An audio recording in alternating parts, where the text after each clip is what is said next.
तो गाइस आज मुझे एक कमेंट आया जिसमें लिखा है भाई बस वर्सेस ट्रेन कराओ मजा आएगा। अब यार भाई ने बोला है करने का तो मतलब करने का। तो अभी मैं हूँ रेलवे स्टेशन की पटरी पर और हम लोग यहाँ से बहुत सारी बसेस को स्पॉन कराएंगे। तो जब तक मैं पटरी पर बहुत सारी बस को लगा रहा हूँ तुम लोग जल्दी से हमारी वीडियो को लाइक कर देना और साथ में चैनल को सब्सक्राइब कर देना। 3 hours later.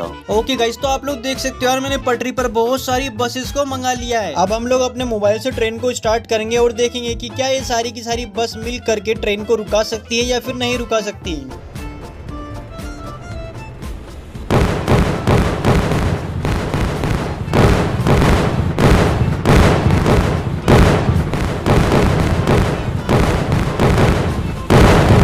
अरे भाई ये ट्रेन तो बहुत ही पावरफुल है, ये तो किसी से नहीं रुक सकती। बाकी आप लोग वीडियो को लाइक और चैनल को सब्सक्राइब कर देना।